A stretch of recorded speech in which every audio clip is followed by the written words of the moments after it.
In just over 2 weeks' time, the Abbott government will hand down its first federal budget. Treasurer Geoghegan has warned that some tough love is needed in order to sustain our ageing population. And for more on this, we're joined now by social commentator and KPMG partner Bernard Salt. And Bernard, tell us, what type of tough love are you expecting on May 13? Well, I'm expecting that the tough love will be spread around quite broadly. The bottom line is that the Australian nation, the Australian economy, requires a greater taxation base, more taxation, to fund the lifestyle that we've all become accustomed to, if you like. So I think higher levels of taxation, how that is actually distributed across the nation, across the taxpayers, of course, is the great question. So you think, sorry to interrupt, but you think that it's about revenue changes, because we've just been hearing, haven't we, more about spending changes? Well, I think every lever is going to be pulled here. We're going to be paying more tax. We're going to see people have their benefits cut back, so entitlements reduced. The other issue I think that we could see as a policy shift over the next 5 years or so is an increase in the level of overseas migration. So increase the number of taxpayers, increase the amount of tax per capita, and ask recipients to reduce their expectations. Those three levers, I think, will be applied, and they probably then will still not be enough to deliver what we expect in terms of a lifestyle. So what about back onto the spending? We've heard discussion about moving, up that will all work up to 70, and cutbacks to the disability pension. What do you think about how the government's actually managed this pre-budget discussion? Well, I do think it's a legitimate thing to do. It's a required thing to do, to actually push out the age at which you are eligible for an age pension. It is currently 65, moving to 67. Countries in Western Europe have pushed it out to 68. Life expectancy for the average Australian today is 82. Back in the 1930s, it was 62. So you died before you got the age pension back at the time of the Great Depression. So we simply cannot continue living this length of life and not continuing the working life beyond the age of 65. It must push out to 67, 68 and even 70. We need to have that discussion now. And you've been writing some comment pieces about how the baby boomers are going to respond to these type of changes. You don't predict that they'll take it too kindly? Well, I do think that there is an issue here with the baby boomers coming into retirement. This is all because the first baby boomer born in 1946 turned 65 in 2011. So for the next 10 or 15 years, we'll see more people pushing into the retirement stage of the life cycle.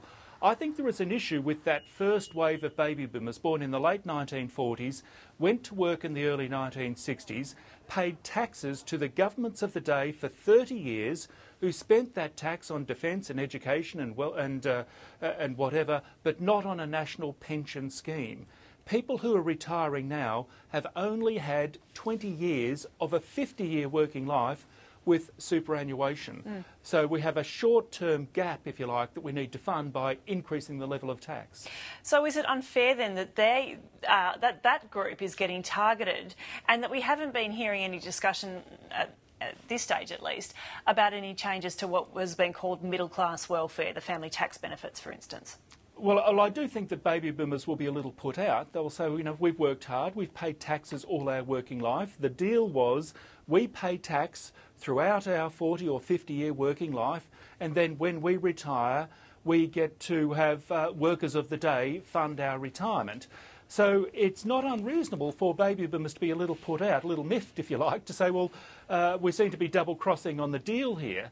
Yes, baby boomers will be quite upset, I think, or they have big expectations for a long, happy and well-funded retirement. Now, how does those changes correspond to the more generous paid parental leave scheme? Do you think do you agree with the argument that there is some economic basis for making it more lucrative for women to have children and then return to work?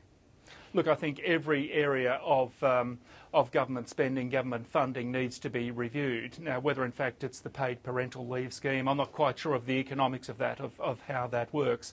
I wouldn't be surprised to see every area of spending reviewed. What I would like to see is the government lead the way, politicians lead the way. They are asking us to shoulder the burden. Everyone needs to shoulder the burden here. Well, that includes the political class. It would be very good, I think, very good politics, very good optics for the Treasurer to begin his budget speech by saying, here is what the politicians are going to concede. Here is the cutbacks that are applying to us, and now we're going to ask you to endure some cutbacks as well. And so where would you like those cutbacks to occur? What would he say to make you... to please you.